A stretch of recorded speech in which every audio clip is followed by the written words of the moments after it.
Hi, welcome to Midnight Sleep Whispers. Here, you can dive into a world of mysterious and chilling horror stories perfect for falling asleep or just unwinding. Get cozy, dim the lights, and let's begin. In the small town of Oakville, nestled among vast fields and dense forests, where time seemed to have stood still for decades, rumors had been stirring the minds of the local residents for several months about a mysterious motorcycle war that echoed every Friday precisely at 11:13 p.m., slicing through the night silence from the old cemetery perched atop a hill overlooking the town. This sound, deep and guttural, like the growl of a wild beast awakening from a long slumber, reached the homes on the outskirts, jolting people awake in a cold sweat as they listened intently to its echo, which seemed to linger over the graves, blending with the rustle of wind through dry branches. The rumors multiplied with each passing day. Some claimed to have glimpsed the shadow of a motorcycle darting between tombstones. Others swore they heard a hoarse laugh accompanying the roar, while children playing near the cemetery gates during the day whispered about a ghostly biker returned to claim his victims. These tales spread from mouth to mouth, growing richer with details, and even the most skeptical townsfolk, accustomed to their quiet lives, began to cast wary glances toward the hill as the clock hands neared the fateful hour. The Oakville police, summoned to the scene after each incident, arrived with flashlights and dogs but returned empty-handed every time, their faces illuminated by the dim glow of headlights reflecting a mix of frustration and bewilderment. They scoured the cemetery, illuminating every nook between cracked tombstones and leaning crosses, yet found no traces of a motorcyclino tire marks, no exhaust fumes, not even broken twigs that might suggest the presence of a person or machine. Instead, the earth around the graves appeared freshly turned and disturbed, as if something or someone had recently dug into it with unearthly force, scattering clumps of clay and gravel and leaving behind marks resembling claw scratches, though no one dared to confirm such a notion officially.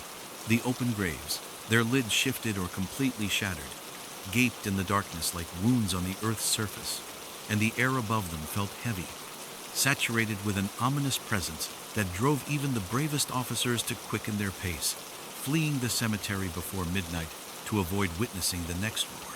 The atmosphere of Oakville itself only deepened these grim moods. The town, forgotten by time, was shrouded in a veil of melancholy, its streets paved with uneven cobblestones lying silent under the weight of old legends passed down through generations. Houses, their paint peeling and roofs sagging, stood as witnesses to bygone days, while the single street lamp on the main square barely illuminated the faded sign of an abandoned shop that once sold tools and seeds. The town's history brimmed with tales of ghosts. Stories circulated of the spirits of miners lost in cave-ins a century ago, of witches burned on the hill where the cemetery now stood, and of unsolved crimes, including the disappearances in the 1980s linked to a serial killer whose charred body was found beside a motorcycle.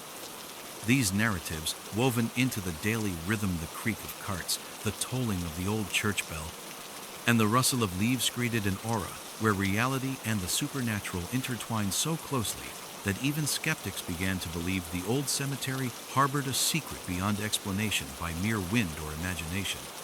And the roaring motor sounding in the night became just another link in the chain of sinister legends that made Oakville a place where the past never truly released the living.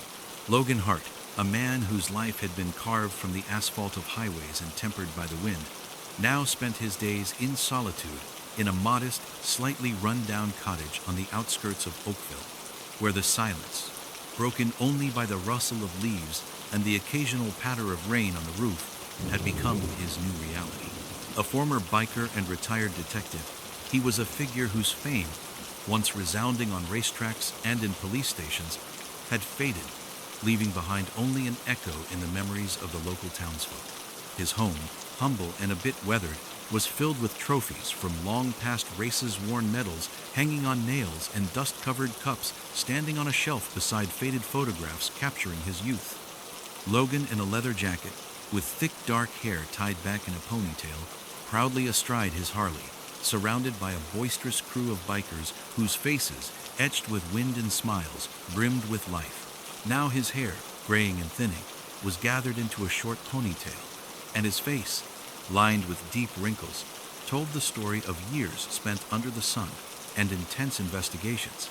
Yet his brown, sharp eyes retained the same gleam that once helped him spot the tiniest details at crime scenes. His experience was rich and complex.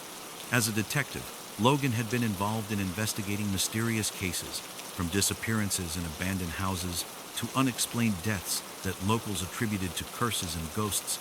And though he always sought rational explanations, some incidents left him with a lingering sense that not everything in the world yielded to logic.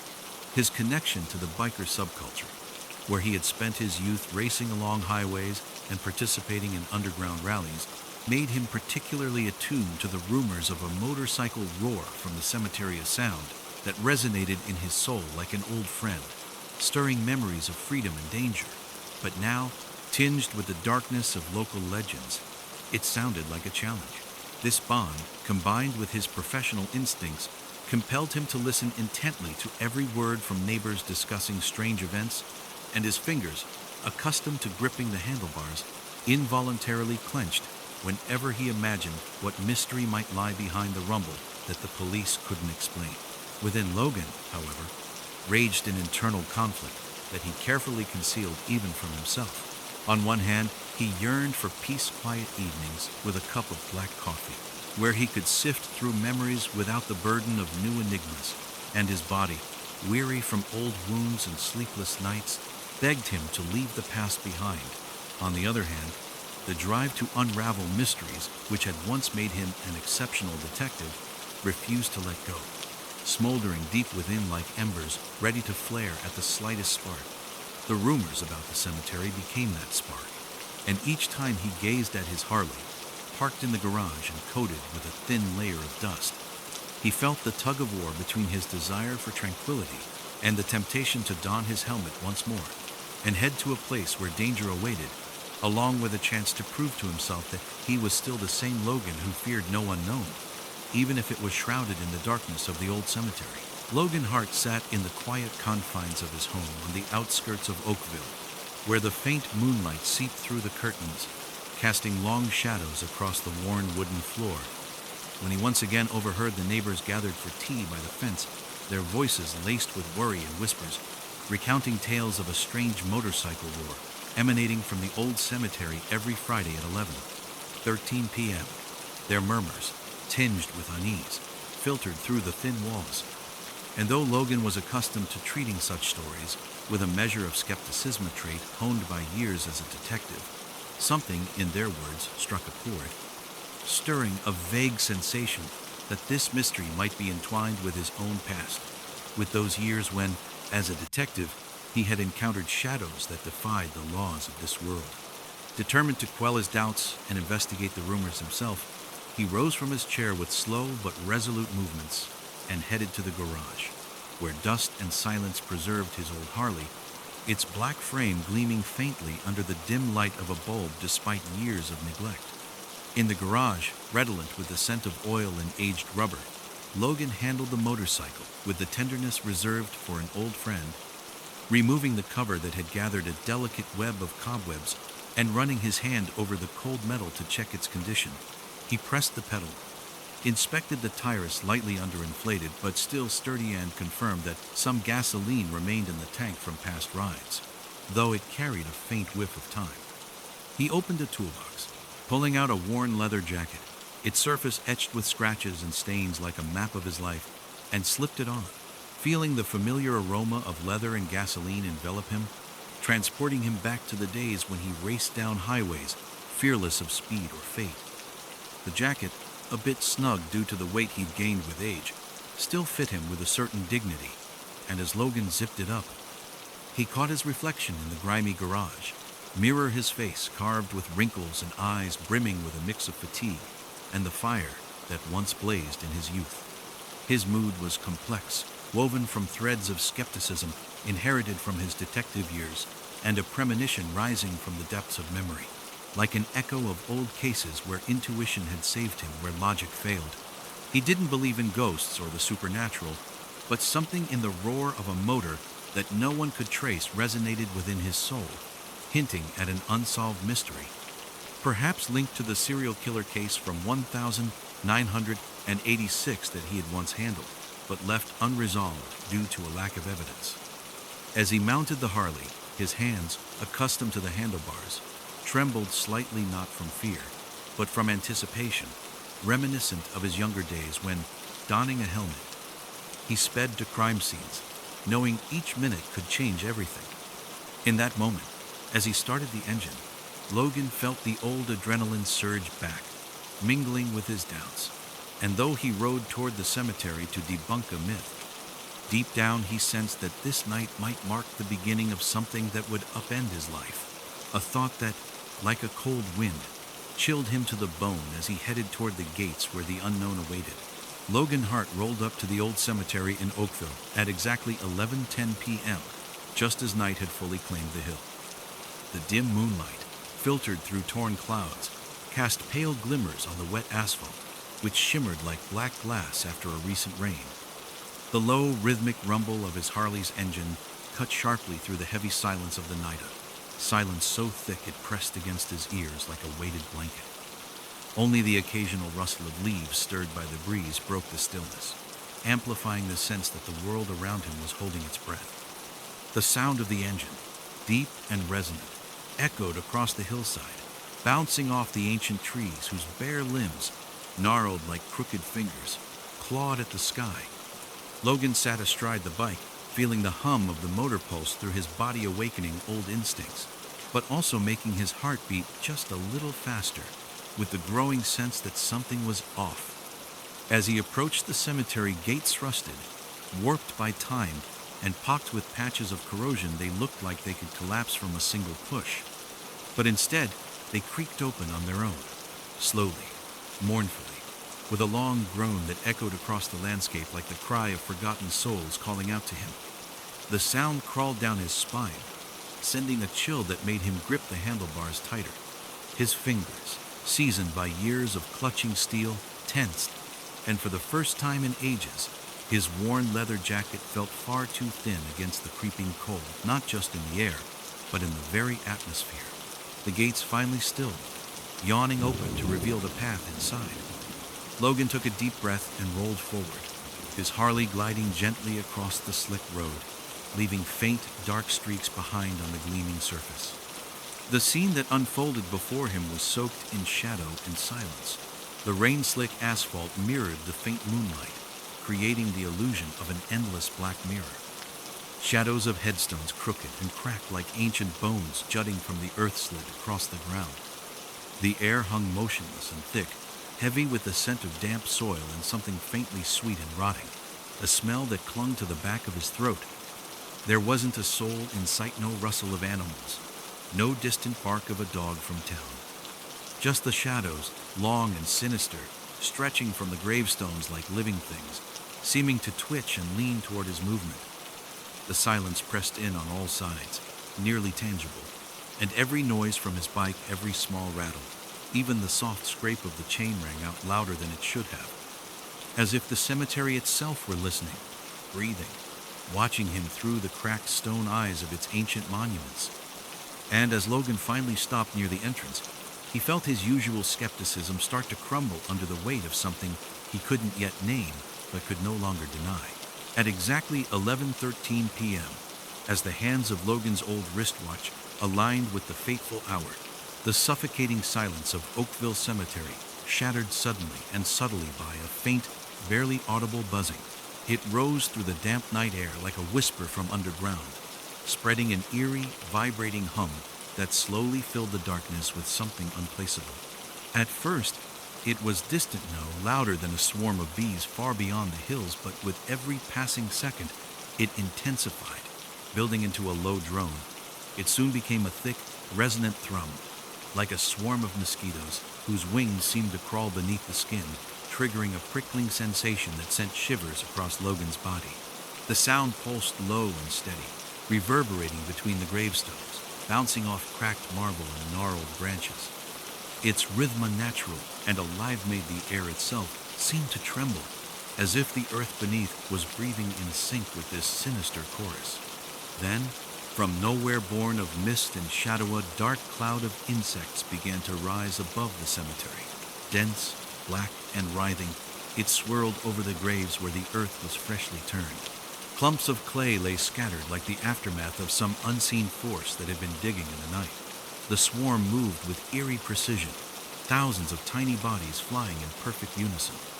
Their wings created a continuous, vibrating hum, and their glossy shells shimmered in the pale moonlight, casting strange, twitching shadows that danced across the headstones like spectral figures participating in some grim ritual. The scene was both terrifying and mesmerizing. The freshly dug soil, still slick with rain, stood in sharp contrast to the swirling black swarm above it like a living cloud, feeding off something hidden below. The graves yawned open, raw wounds in the skin of the hill, and the presence of the insects filled the air with a creeping sense of menace, a dread that seemed to slow the blood in Logan's veins. Still seated on his Harley, Logan felt a sudden, unnatural cold seep beneath his worn leather jacket. It wasn't the chill of a wet night, it was sharper, deeper, as if the cold came from within the ground itself. He gripped the handlebars tighter, his fingers going pale with tension. The pressure in the air felt charged, like the crackle before a lightning strike, and his instinct shone over years of unraveling strange and unspeakable case told him this wasn't coincidence, nor some hallucination born of fog and fatigue. His sharp eyes, trained to pick up the smallest detail at a crime scene, noticed the swarm's strange precision, how it moved, not randomly, but with purpose, as if obeying some invisible will. Memories of past cases, those rare ones where logic fell short and reason gave way to something, other came rushing back, and his heart kicked into a faster rhythm. Logan knew, without question, that he was facing something beyond the ordinary. Though his rational mind still clung to doubt, the part of him that survived on instinct was already sounding the alarm. This night wasn't just another case or a strange coincidence. It was a threshold, and whatever lay beyond it, he wouldn't be able to forget. Logan, feeling the cold and tension tighten around his chest like a vice, yanked the throttle with finality, killing the engine of his Harley. At that exact moment, the buzzing that had filled the cemetery air so thick and oppressive just seconds earlier was cut off, as if severed mid-breath. It left behind a ringing silence so deep and dense it felt physical, echoing in his ears like the aftermath of an explosion. The motorcycle, still humming from the last vibrations of the engine, fell still beneath him. The wet asphalt, once a glimmering mirror of life under the moonlight, now looked like a dead reflection, lifeless, without the swarm of insects that had animated it just moments before. The abrupt shift from chaos to absolute stillness made Logan hold his breath. His fingers, still gripping the handlebars, finally relaxed, and he slowly scanned the graveyard. His sharp brown eyes, trained to catch the smallest inconsistencies, swept across the shadows of the headstones and the disturbed earth of the graves, searching for any trace of what he had just experienced. But there was nothing but silence. Doubt began to creep into his thoughts like cold shadows. Rubbing his temples with fingers scarred from old wounds, Logan wondered if his mind had turned against him, if the swarm, the sound, had all been a trick played by exhaustion and the long years behind him. As a detective, he had always relied on facts, evidence, and reason. But now, alone in the middle of this god-forsaken cemetery, a darker question surfaced. Was his perception failing him? Was age beginning to chip away at the clarity he had once trusted so deeply? That quiet, uneasy monologue spun in his head. He remembered old cases when he was a younger man, tearing through crime scenes, connecting invisible threads, spotting clues where others saw only chaos. But he also remembered the ones that slipped through his fingers, the times his instincts had failed him, leaving behind unsolved mysteries that still gnawed at his conscience. Faces of victims flashed before him, dark alleys, bloodstains, the blurred silhouette of the serial killer from '86, whose case still haunted him, unfinished. The fear that age was dulling his mind pressed against him like the chill creeping under his worn leather jacket. Logan shook his head, trying to banish the spiral of self-doubt. but the silence only amplified it deep, unbroken, and uncanny. It pressed in from all sides, and in that moment, he felt like he stood on a razor's edge between what was real and something else, something his mind didn't want to accept. And that familiar skepticism is armor. His compass was beginning to crack under the weight of something he could no longer dismiss as a figment of imagination. Out of the dense darkness blanketing the old Oakville cemetery where the shadows of headstones melted seamlessly into the night, a second motorcycle emerged. It was black and gleaming, as if carved from the night itself. Its chrome details caught the faint moonlight, casting eerie reflections that shimmered across the silent landscape. The machine moved smoothly, with no sign of a rider, its wheels gliding soundlessly over the slick asphalt. The engine gave off a low, guttural growl, not mechanical, but almost organic, like the breath of some invisible creature awakened from a long, restless slumber. That sound, deep and rhythmic, cut through the ringing stillness like a slow heartbeat, and Logan, still astride his Harley, felt his body tighten as his heart began to race. He realized with a jolt of fear that there was no one driving it. The bike was moving on its own, guided by some unseen force. Its presence thickened the air with a growing sense of menace. Recognition hit him like lightning, sharp and blinding. It was the same bike found next to the charred corpse of the serial killer whose brutal crimes had shaken Oakville in 1986. Back then, Logan had been a young detective, ambitious, relentless, and that case had nearly broken him. The memories flooded back. The smoldering ruins of an abandoned house, the stench of scorched flesh mingled with gasoline, and that black motorcycle parked eerily close to the scene untouched by the flames.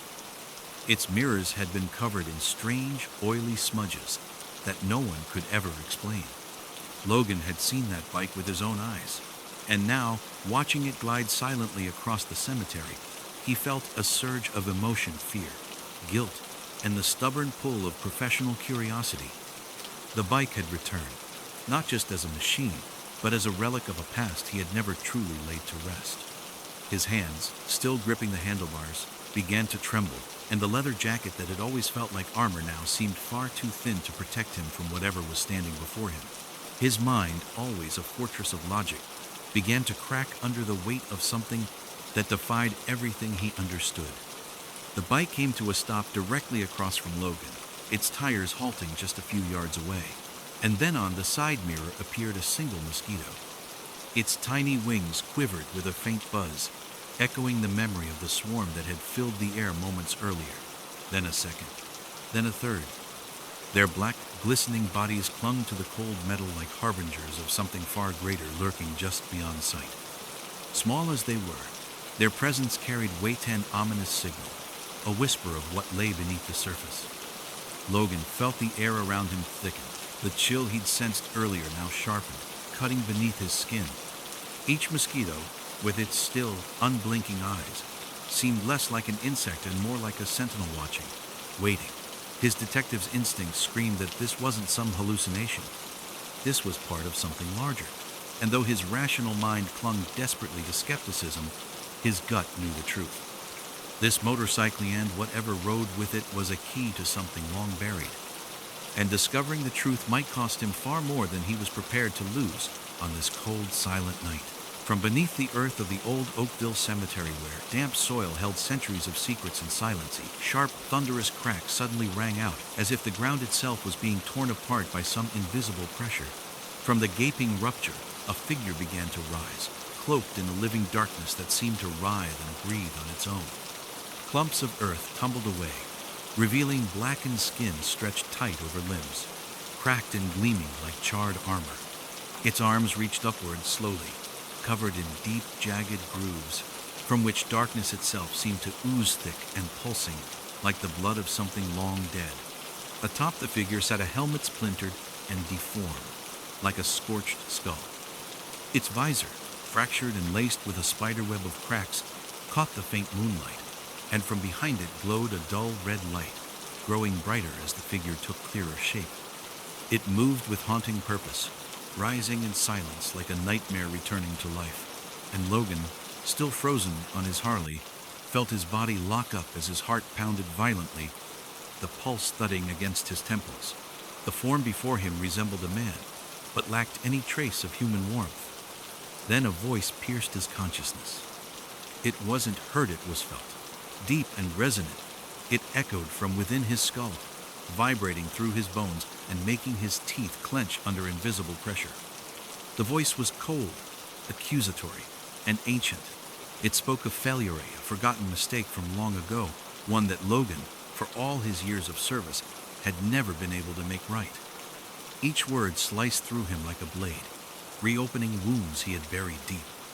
The voice invited him to ride, not with clarity, not with comfort, just a promise, vague, inevitable. The invitation came with a mocking tone, sharp and knowing, and the shock of hearing it left Logan paralyzed. His hands trembled on the handlebars. His legs, once second nature on a bike, refused to move. The air thickened, heavy with the scent of burning earth and smoke. Logan felt his mind fight back against the invasion, struggling to understand whether the voice was real or some twisted projection of his exhausted psyche. But the paralysis wrapping his limbs was too real, too present, to deny what was happening. The connection to the serial killer, the one whose charred remains were found in 1986, surged back into Logan's memory like a black wave drowning reason. He had led the case back then, still green, still burning with purpose, but he'd lost the trail. The killer vanished in fire, leaving behind only that black motorcycle and a dozen unanswered questions. Now, it all returned as if summoned. This figure, its scorched skin and fractured helmet, felt like an extension of that same nightmare, a curse with form. As Logan stared into the face of this thing, guilt long buried, and long denidros from the depths of his soul, twining with a dread he couldn't explain. What if this phantom hadn't just returned to haunt him? What if it had come to collect? Time seemed to slow to a crawl, every second stretching as the truth settled in. His past everything he had failed to bury now stood before him, demanding payment. And Logan's frozen body was only the first move in a dark dance with fate. The buzzing, once just an ominous backdrop on the old Oakville cemetery, suddenly surged into a deafening roar, transforming into a relentless wall of sound that swallowed the night whole. It wasn't just noise, it was a scream, as if thousands of voices were shrieking in unison. The sound tore through the stillness, echoing off gravestones, growing louder with every heartbeat. The mosquito estony, countless, forming a dense black cloud, launched into an all-out attack. Their wings vibrated with frenzied speed, and their needle-like proboscises drove forward. They swarmed into Logan's ears, where the buzzing became unbearable, drilling into his mind. They stung his eyes, bringing tears in a burning agony, and flooded his lungs, turning every breath into a choking struggle. The air thickened with their presence, bitter and heavy. Logan, still astride his Harley, felt his body giving in. His skin broke out in red welts. His breathing grew shallow and ragged, as if life itself were being pulled from him with every gasp. Then, without warning, the Harley's engine roared to life on its own. Its deep, guttural growl merged with the shrieking swarm, creating a howling cacophony so violent it made the earth beneath the tires tremble. Logan gripped the handlebars, but the sensation of control was gone. It was as if the machine had been claimed by something unseen, something ancient.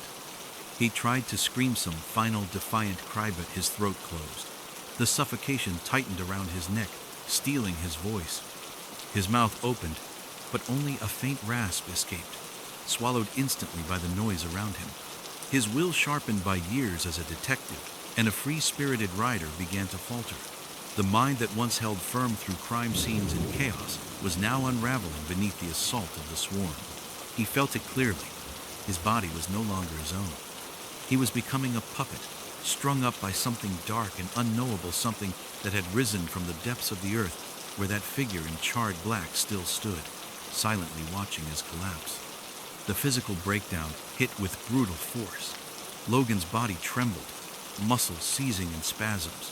His legs, still planted on the Harley's footrests, buckled. His hands, torn and trembling from the stings, could barely hold his weight. Sweat mixed with blood ran down his face, and the once comforting weight of his leather jacket now felt suffocating, like dead weight holding him down. The bike began to move slowly, but with purpose carrying him forward, under a will that wasn't his own. The mental collapse was just as devastating. His thoughts, once so grounded in reason and evidence, began to disintegrate in the hum. The buzzing filled every corner of his mind, drowning out clarity, replacing it with a wild vortex of memories, faces of victims, blood-smeared crime scenes, the flames of 1986, and the growing certainty that he was losing himself. The fear grew louder, until it dissolved completely, leaving only silence where his spirit used to be. Logan, surrounded by the swarm and consumed by an unseen power, stopped resisting. His body surrendered. His mind surrendered. And the motorcycle, growling with unnatural intent, carried him into the unknown, where the buzzing became his only reality. The figure in black leather, its form forged from shadows, and the charred remnants of the past had now fully emerged on the old Oakville cemetery. It moved slowly, with smooth but ominous intent, like a predator herding its prey. Behind it followed the ghostly motorcycle, black and gleaming, its wheels gliding silently across the damp earth, carving deep ruts that filled with water wounds on the body of the night. Logan, still slumped over his Harley, no longer in control, was being carried into the darkness.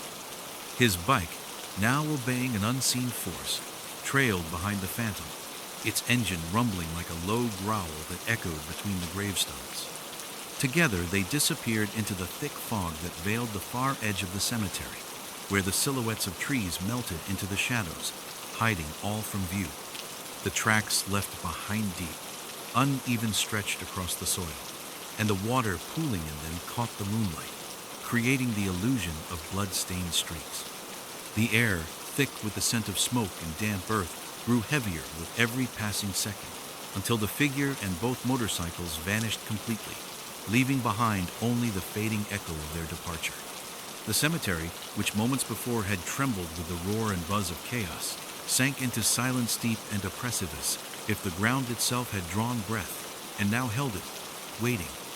The gravestones, cracked and crooked, stood still once again. Their shadows stretched long and the moonlight lay draped across the slick asphalt. A breeze stirred at last, brushing the leaves with a faint rustle. It carried with it the whisper of what remained, the remnants of the mosquito swarm. Their wings, now faint and few, hummed above the freshly disturbed graves, the soil still loose and unsettled. The sound, barely audible, lingered in the air like a warning, hinting that the threat had not passed but merely retreated into the depths. The mosquitoes left behind seemed less like survivors than sentinels, watching over something ancient still hidden beneath the ground. The silence now didn't feel like peace, it felt like the pause before another storm, a storm that might return next Friday. As the first pale rays of dawn crept across the sky, painting it in soft hues of pink, the silence of the cemetery remained untouched. But in town, the tension was already stirring. Morning in Oakville, usually quiet and sleepy, felt different, thick with unease. As people awoke, they began to notice Logan's absence. His Harley wasn't parked outside his home. Word spread quickly that he had gone to check out the cemetery the night before. Children whispered at their windows, claiming they'd seen headlights in the night. On front porches, old-timers exchanged glances, recalling stories long buried but never forgotten. A sense of anticipation hung in the air like a storm cloud, heavy and waiting to burst. And when the first curious few made their way toward the hill, their footsteps echoed through the empty streets toward a silence that felt too absolute, toward a mystery that now demanded answers. In the small town of Oakville, where life usually moved at the pace of a slow river in a dry season, a wave of rumors swept through the streets the morning after Logan Hart's disappearance. The gossip traveled as swiftly as wind chasing dry leaves across the cobblestone roads. Neighbors gathered by fences and in the corners of small cafes, whispering that his vanishing wasn't just a coincidence. Many were quick to connect it to the old legends surrounding the cemetery on the hill tales of restless souls said to haunt the grounds, and of a ghostly roar of a motorcycle that echoed every Friday at exactly 13 p.m. Stories of phantom bikers returning from the grave, and of the infamous 1,986 serial killer whose charred body, was rumored to still wander in the shadows of the headstones resurfaced with chilling clarity. People who once scoffed at such tales now avoided the cemetery after dark, locking their shutters tight and listening closely to every creak in the night, afraid that the buzzing that had accompanied Logan's disappearance might return to claim another soul.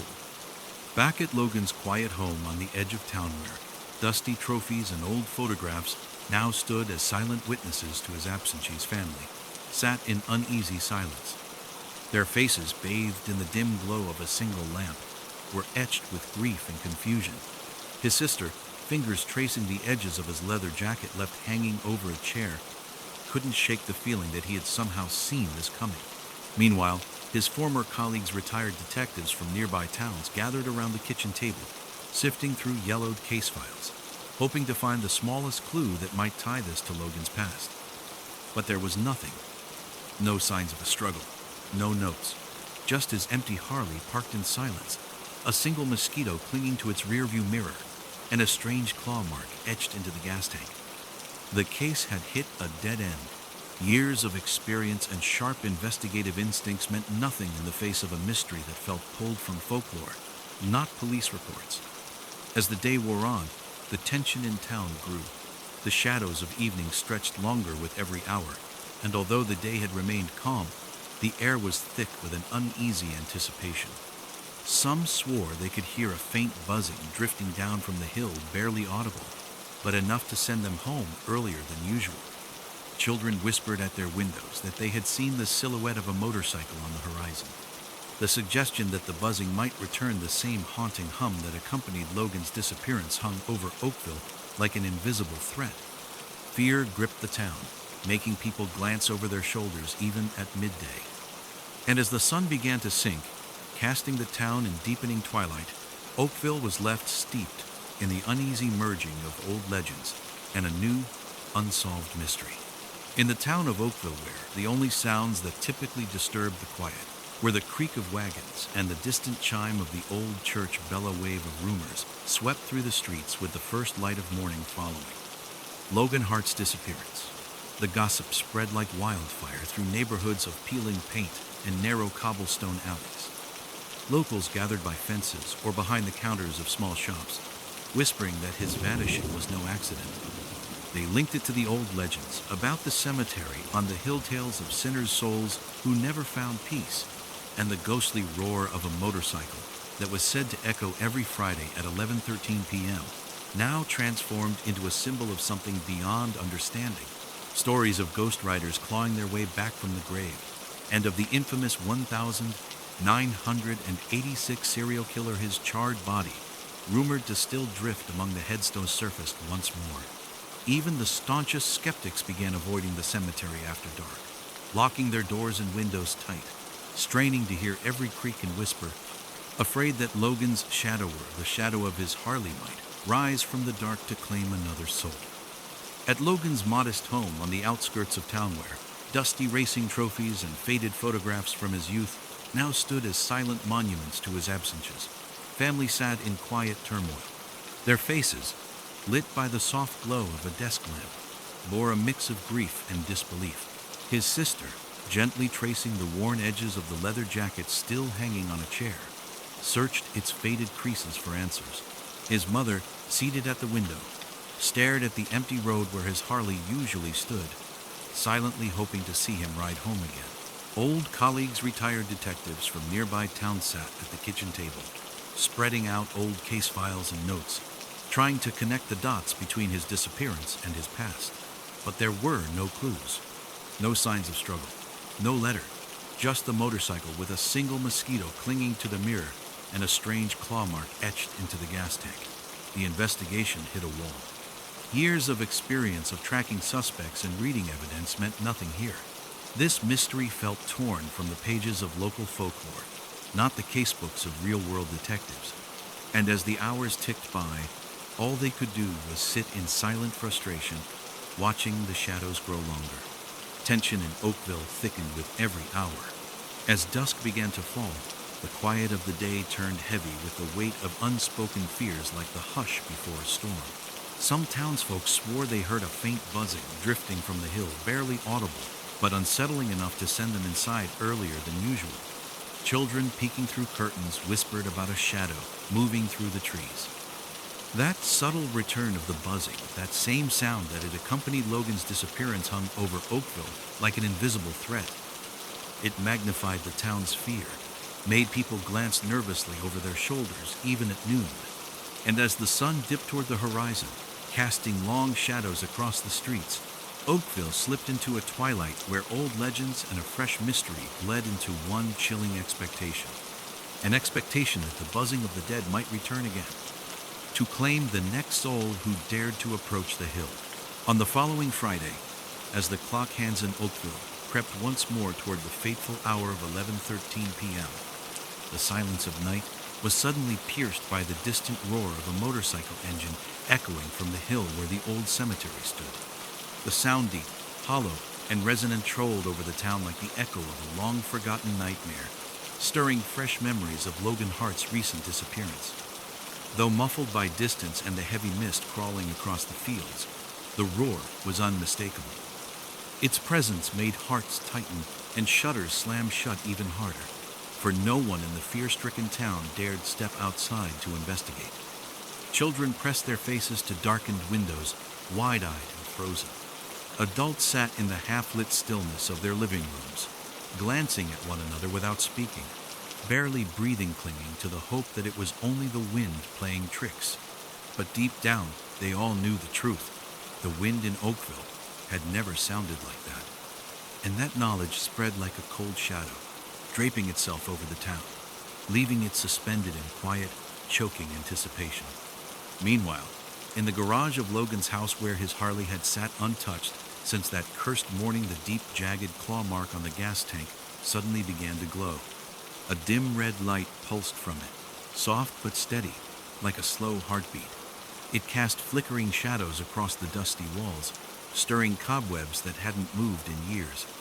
The light, though subtle, felt invasive, as if it wasn't meant for the eyes, but for the soul. It hung over the motorcycle like a warning, a silent signal that the curse which had taken Logan was stirring again. The metal itself, which still seemed to carry the warmth of his last ride, had become a vessel for something ancient and merciless. The red light danced across the worn leather of his jacket hanging on the wall, and over his dusty trophies, giving the illusion that the house itself had become part of the mystery. A faint hum, almost too low to hear, began to rise from the Harley, reinforcing the sense that the curse, dormant for a week, had awakened once more and was ready to hunt again. On the rearview mirror of the Harley, where a single mosquito had sat unmoving since that morning, its wings frozen in time, the insect suddenly twitched. Its tiny legs shifted. Its wings began to vibrate ever so slightly, producing a soft buzz that echoed through the garage like the first rumble of an approaching storm. The mosquito-lonely sentinel on cold chrome had come to life. Its oversized eyes shimmered red in the glow, and its reawakening marked the first spark of what might become a renewed swarm of the dead, ready to spill once more into the night. That moment marked a turning point. The fear that had lodged itself in the hearts of Oakville's residents rose to a new pitch. The silence that followed the distant roar was no longer comforting. It was the calm before the storm. And the storm, the thing that had taken Logan Hart, was coming back. And this time, it might be looking for someone new. The new week in Oakville began not with newspaper headlines or the tolling of church bells, but with a silent tension that hung in the air like a storm cloud, reluctant to break. Children stopped playing in the streets after sunset. Even those who once raced through yards with shouts now sat by windows, staring at the hill with the cemetery as if expecting it to stir. At the bakery's coffee shop, they hung an old bronze bell, which had lain buried in the basement under sugar boxes for years, simply to hear if someone entered. Jack, the dog who had dozed for 20 years at the pharmacy entrance, now rose each evening to gaze toward the hill and growl silently, his hackles raised. And the elderly, who once chuckled at tales of clattering claws and driverless motorcycles, now shuttered their windows before dusk, hiding both candles and their eyes. In this suffocating silence, in a town living with a latent fear every Friday, one person dared to challenge the night. His name was Marcus Gray, Born and raised in Oakville, he knew every house, every street, every rustle, and yet he felt that something vital lurked in the shadows. The son of a former sheriff, he had absorbed the scent of gunpowder and the dust of archival cases since childhood. He possessed a unique gift, the ability to see not what lay on the surface, but what hid between the lines. Each evening, he sat in his family's garage with clippings of old newspapers, scribbled notes in the margins, and black and white photographs, his gaze increasingly lingering on an faded, blurry image where a charred motorcycle frame peeked out from under a burnt hood beside the outline of a body nearly dissolved by fire. The caption read, "Unidentified, Summer 1986. Marcus knew this was no mere case from the past. It was a warning. Logan Hart, the former detective, hadn't vanished without a trace, had become part of something larger, something rising from the ground every Friday, calling out names. Marcus believed it could be stopped if he could understand how it worked. He didn't seek heroism. He sought the truth, and to survive to tell it. On Friday evening, precisely at 10:47 p.m., he drove to the foot of the hill. His pickup, old with dents and burnt-out cigarette lighter wires, had belonged to his father, the sheriff, who died of a heart attack the very night he first heard the roar from beneath the earth. In the truck bed lay a silver chain ancient, hand-forged, with a dull seal whose meaning no one remembered. A camera with Night Modith, the latest model, bought with earnings from an article Marcus never published, and a folder. Inside were dozens of photos. Logan, his bike, the cemetery from various angles, diagrams, timestamps, and, on the top page, a yellowed photo of a charred body. The edges of the image were singed, as if it had once been touched by fire itself. He sat behind the wheel as the clock's hand neared the boundary between the present and the inevitable. The air grew still. Even the crickets fell silent. He knew that at 11:13 p.m. something would open, perhaps a gate, perhaps a memory. But he was ready. He didn't believe in curses. He believed in repeating cycles, and in the possibility of entering where others had vanished and returning. He stepped out of the truck, slung the chain over his shoulder, checked the camera, clutched the photos in his hand, and began slowly ascending the overgrown path. The sky held no moon or stars, only a gray shroudance, like the held breath of the world. The cemetery didn't look frightening. It looked weary. But in that weariness lurked a malice, like that of a beast awakened weakly, stirring precisely at 11:13 p.m. He knew it would begin at 11:13 p.m., and he intended to stay alive to tell what happened there. Marcus walked slowly up the overgrown path, holding a lit flashlight and the camera aimed at the old tombstones. The wind died down. The sky thickened with haze, and the night seemed to hold its breath. But precisely at 11:13 p.m., the roar came again, not deafening, but piercing, like a call, like a command. The ground beneath his feet trembled. Clods of soil fell from the graves. And again the buzzing, first soft, like a ring in the ears, then like a swarm. Shadows stirred. The camera shook. In the Lenza black silhouette, a motorcycle, without a rider, emerging from the darkness as if from smoke. Marcus stepped back, but felt the air behind him grow dense, like a wall. He tried to turn but froze. Beside him stood a figure in black leather. Its hands were like burnt rubber, and from beneath the helmet came that same voice. Next, Marcus screamed, or thought he did. No one heard. The camera slipped from his hands. The lens caught a crimson streak, another open grave. At dawn, Oakville's residents found the pickup at the hill's base. The door ajar, the camera on the seat, the screen filled with static. On the mirror, single mosquito. And so Oakville began to live by a new clock, not by hours, but by an internal countdown, like a town pulsing between heartbeats. From Saturday to Thursday, almost peaceful. But Friday didn't come with. Dawn had arrived with the first pause, and then everything stilled. The air grew quieter. Even the birds fell silent. And the residents, like actors on a stage, frozen until the coup waited for the roar to pass. That same one, which didn't echo through the streets, but resounded within. On a quiet Monday, as the clock struck 12:43 a.m., an investigative journalist from Chicago rolled into Oakville, a town still trembling from recent events, her reputation as a seeker of truth preceding her arrival, spreading through rumors faster than the wind across the fields. Her name was Claire Reed, a woman with a sharp gaze hidden behind the thin frames of her glasses, and a determined stride that reflected years spent chasing sensations and secrets buried in dusty archives in the shadows of big cities. Her black sedan, marked by the wear of a long journey, came to a stop at the only hotel in Oakville, where a peeling sign creaked in the breeze. And as she stepped out with a worn leather portfolio in hand, she immediately sensed the weight of the atmosphere, thick with fear and whispers about the cursed cemetery. Claire didn't believe in mysticism. Her rational mind, forged in the harsh newsrooms and police stations, dismissed ghosts and curses, but she was consumed by a desire to get to the bottom of it, to uncover the truth she suspected lay in human actions, not supernatural forces. Her preparation had been meticulous, thanks to her connections in Chicago and the tenacity with which she pursued every lead. Claire had gained access to the files of Logan Hart, who had vanished under mysterious circumstances, Marcus Gray, whose recent visit to the cemetery had raised more questions than answers, and the archives of the biker from 1986, whose story ensnared Oakville like a web. In her portfolio lay copies of police reports scribbled with Logan's notes on an unsolved serial killer case, whose charred body was found beside a motorcycle, along with records of disturbed earth and open graves, and the latest photos from Marcus's camera, where faint night mode light revealed shadows that could be natural or sinister.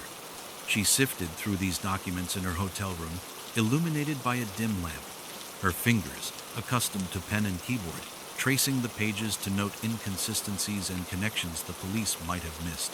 Her gaze lingered on a yellowed photograph of the burnt body, and though her skepticism remained unshaken, a slight chill ran down her spine, not from fear, but from a premonition that this story might prove more complex than she anticipated.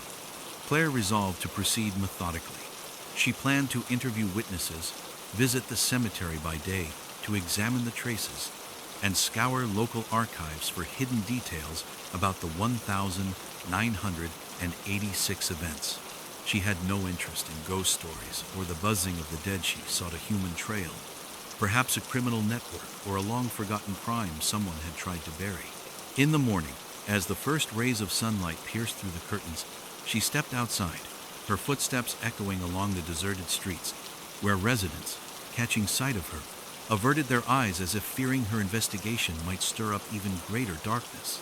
Claire, with her notebook in hand and camera slung around her neck, was determined not only to unravel the mystery of Logan's disappearance and Marcus's fate, but also to dismantle the myths surrounding the biker from the past, proving that behind it all lay a real story she intended to drag into the light, despite the mounting tension she felt in every glance and every rustle of wind blowing from the hill.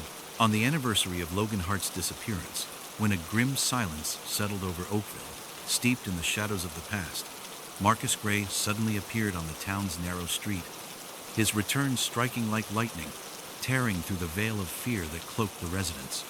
He emerged from the thick fog, staggering as if ripped from the embrace of death, his clothes hanging in tatters, soaked with mud and dried blood, while his face, emaciated beyond recognition, was marred with deep scratches and purplish bruises, as though he had battled something invisible and relentless.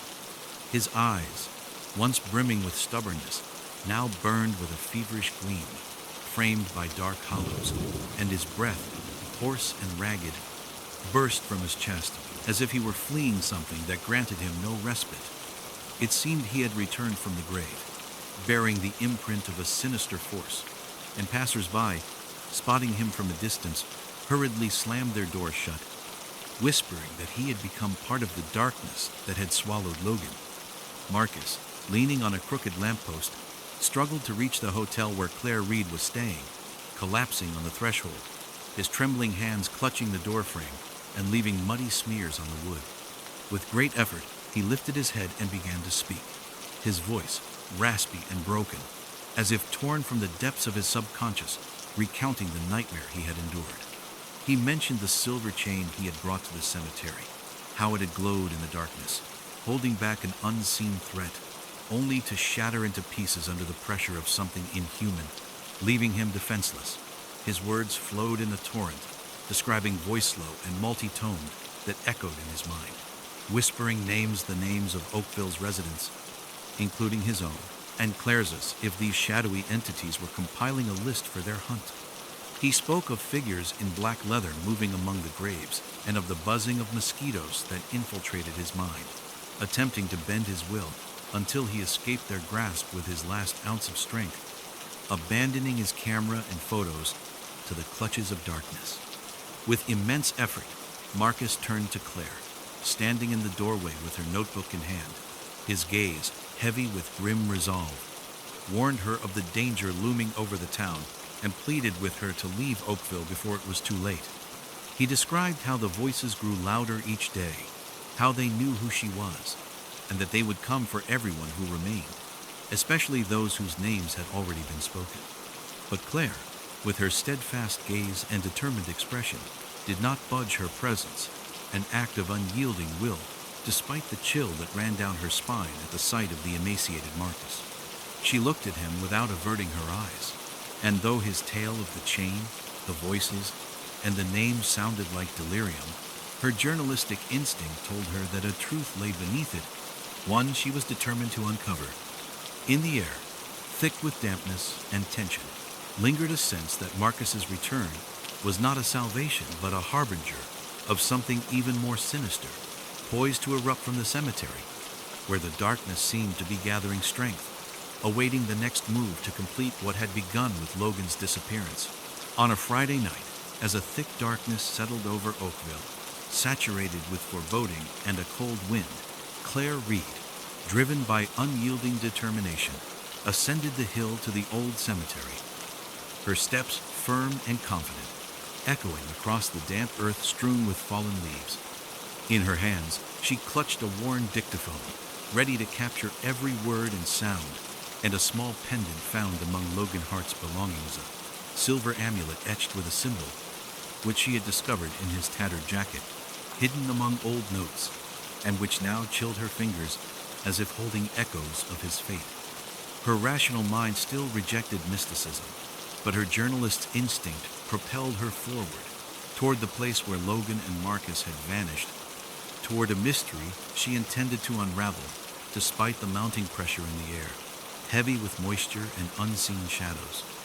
She moved between the cracked tombstones, her flashlight cutting through the darkness to reveal churned earth and traces left by an unknown force, until she stopped at the cemetery's center, where the silence felt almost tangible, poised to erupt at any moment. Precisely at 11:13 p.m., when the hand on her wristwatch aligned with the fateful hour, the night came alive. From the thick fog rolling over the graves, vague figures began to emerge, their silhouettes cloaked in black leather, moving with an unnatural grace, like shadows torn from the past. Their cracked, gleaming helmets reflected the faint moonlight, while red glints in their eyes created an illusion of life, though their movements lacked human warmth.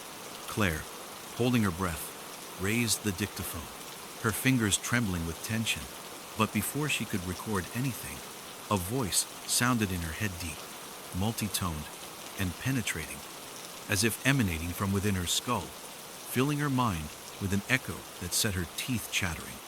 This voice, cold and commanding, whispered her name, repeating it over and over, as if testing her presence, and with each repetition, her heart tightened, her body prickling with goosebumps despite her efforts to maintain control. Suddenly, the dictaphone in her hand sprang to life on its own, its red record button glowing without her touch, and from the speaker came a low, distorted voice uttering the phrase, "You spoke my name." The sound, sharp and sinister, reverberated off the tombstones, causing Claire to recoil, her flashlight slipping from her grasp and falling to the ground, illuminating swirling fog where the figures drew closer. She felt the pendant in her pocket tremble, emitting a faint warmth, and though her skepticism battled the rising horror, her intuition suggested that this voice and these figures were linked to the amulet, to Logan, and perhaps to the biker from 1,000 986. The air grew dense, a faint buzzing rising from beneath the earth, and Claire, standing amid the cemetery, realized that her presence had awakened something ancient and relentless, ready to reveal its hand, as she, clutching the dictaphone with a racing heart, struggled to comprehend how to escape this trap, where truth and mysticism were merging into a single, ominous whole. Claire Reed, standing amid the old cemetery in Oakville, suddenly felt her sense of orientation slipping away, as if the ground beneath her feet had turned into quicksand, pulling her from the familiar reality. Her head spun, her vision blurred, and the space around her distorted, as though someone had stretched the fabric of the world, transforming the familiar tombstones into hazy shadows and the fog into a solid gray veil that pulsed like a living entity. Her feet, still clinging to the earth, began to yield to a strange force, and before she could comprehend what was happening, Claire found herself on an old road surrounded by a landscape that seemed a sinister parallel version of Oakville. The road, blanketed in a thick layer of ash, crunched under her steps, leaving trails as if she were traversing a scorched wasteland, while the houses along the way, if they could still be called, that stood like charred skeletons, their windows gaping black voids, their roofs collapsed under the weight of an unseen fire. The air, heavy and suffocating, was saturated with a constant buzzing, low and vibrating, that pierced her skin, filled her ears, and made her heart beat in sync with its ominous rhythm, as if the entire world had become a vast hive inhabited by invisible beings.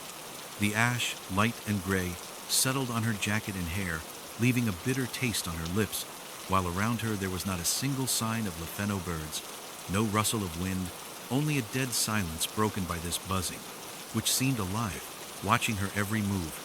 The houses, once familiar from daytime strolls, now appeared as ruins, their walls riddled with cracks, their once vibrant shop signs dissolved into the ashen dust, creating the illusion of an abandoned world frozen at the moment of catastrophe.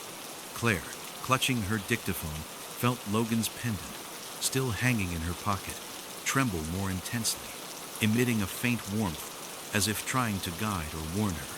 But her mind, accustomed to logic, clung to the remnants of rationality as she struggled to understand how she had ended up here, in this distorted reflection of Oakville, where ash and buzzing were her only companions.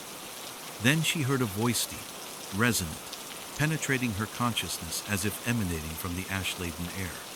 It called her name, repeating it with a tone laden with anticipation and threat, each syllable echoing in her head, causing her to stop and glance around, though no source was visible.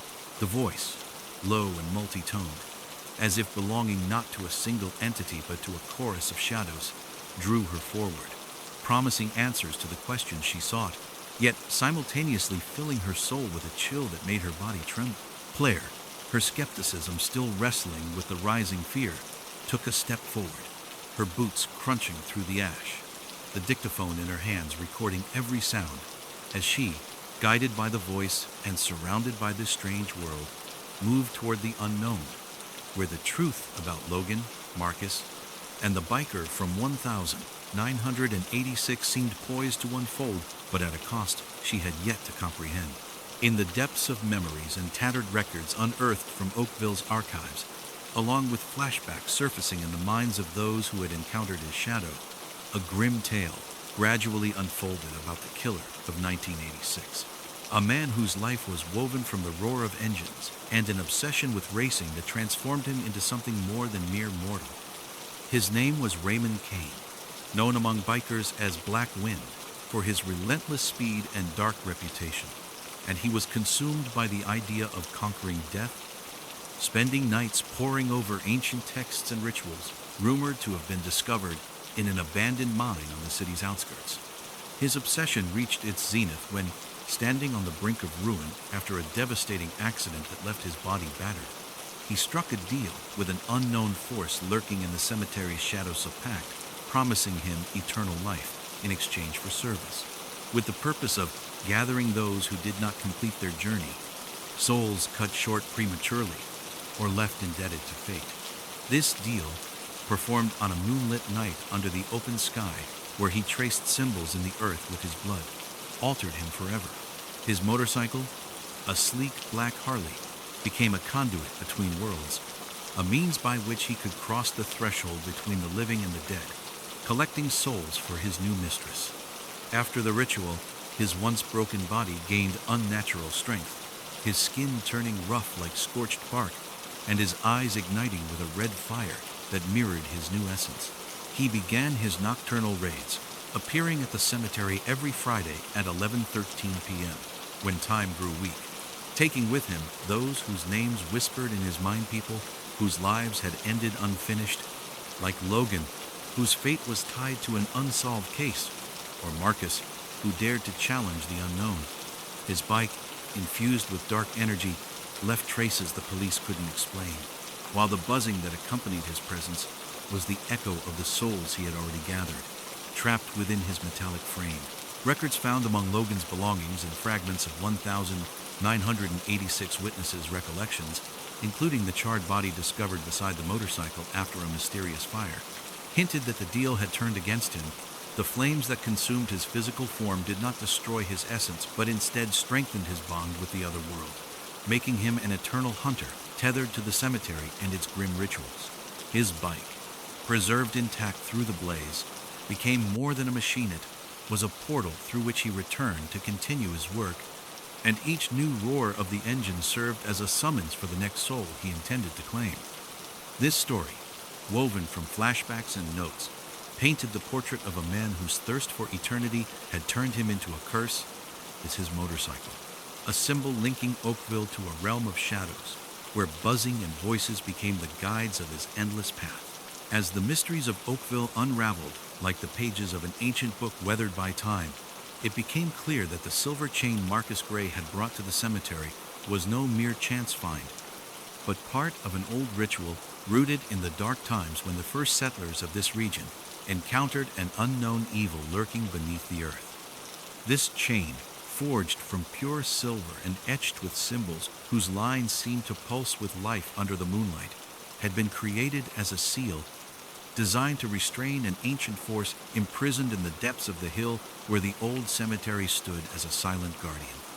Legends, passed down in whispers among the elders, spoke of this force, awakened by rituals and blood, as being tied to souls that had not found peace, and of the chain, anchored to a sacred stone at the hill's base, serving as a barrier to prevent the evil from breaking free, its cold metal throbbing with a faint energy that maintained a fragile balance between worlds. Yet with each new name spoken near the cemetery, this seal began to weaken, its magical structure cracking under the pressure of an unseen force, like glass struck by a stone. Every time Oakville's residents murmured about Logan, Marcus, or even Claire, their voices laden with fear or curiosity, it acted as a summons, rousing the dormant evil, and the once impenetrable silver chain started to lose its power.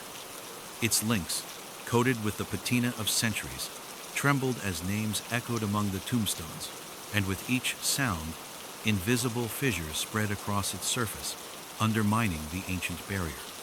Marcus, unaware of his role, disrupted this balance when he brought the chain to the cemetery, hoping to use it as protection.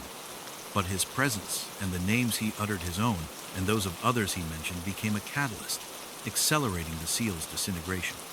Beneath the ground, where darkness thickened like heavy honey, the evil restrained for centuries began to stir. Its presence felt in the rising buzz emanating from below, and in the tremors that ran through the roots of the trees on the hill. The silver chain, once a symbol of hope for the early settlers, now seemed a fragile thread on the verge of snapping, and with each new name whispered in the cemetery's shadow, its faint nighttime glow dimmed, while the force trapped underground drew ever closer to liberation. This revelation, hidden in fragments of legends and in Marcus's trembling words, suggested that Oakville stood on the brink of catastrophe, where an ancient ritual meant to protect had itself become the trigger for awakening the evil, poised to burst forth as soon as the last tie to the past was severed. In the distorted space where ash and buzzing created a sinister atmosphere of a parallel Oakville, Claire Reed, guided by a voice and her own tenacity, ventured deeper into a labyrinth of shadows and ruins, her steps leaving trails in the gray dust, her heart beating to the rhythm of rising fear and resolve. The space around her pulsed, the walls of house-cracked and soot-stained seemed to breathe, while the air, heavy with a constant hum, felt alive, enveloping her like a web. Suddenly, amid the charred husks of buildings, she noticed a figure, a familiar silhouette, frozen in the faint red light emanating from unseen sources. It was Logan Hart, not dead as she had feared, but trapped in this world, his body clad in a worn leather jacket, appearing motionless like a statue carved from ash, his eye sockets sharp and fiery now glowing with a dim, ghostly sheen that reflected his liminal state between life and death. Logan, sensing her presence, turned slowly, his movements constrained as if he were struggling against invisible chains, and his face, etched with wrinkles and bite marks, bore a mix of relief and despair. He did not speak aloud, but his thoughts, seeping into her mind, became clear, as if a connection between them had opened a channel through which he could impart his knowledge. He told her of the Circala mystical barrier created by biker Raymond Kane, which held souls who had not completed their journey in this warped world, sustaining it with their energy for eternal existence. Logan, having ended up here after his attempt to unravel the mystery, realized the circle could be broken, but not by mere escape. A sacrifice had to go further, giving up a part of oneself. The key, as he indicated, was not one's own name, but the name of the cursed Raymond Kane, whose pact with a dark force had birthed this curse. His form, flickering in the ashen air, revealed to her scenes from his own experience, how he had tried to resist the voices, how the buzzing of mosquitoes had filled his mind, and how he had come to understand that his presence here strengthened the circle until he found a clue in the pendant, now in Claire's possession. Logan pointed to the amulet trembling in her hand, and through his thoughts, he conveyed that speaking Kane's name at the climax, when the buzzing reached its peak, could turn the power against its creator, severing the link between worlds. His figure began to fade, as if his energy were draining, but before vanishing, he passed her a final glimmer of hope, his gaze full of supplication, urging her to act while there was still time. Claire, clutching the pendant and dictaphone, felt her rational mind grappling with this new reality, but her instinct and Logan's words propelled her forward, toward the spot where the buzzing grew louder and the shadows of figures in black leather gathered around, awaiting her next move in this ominous dance between salvation and damnation.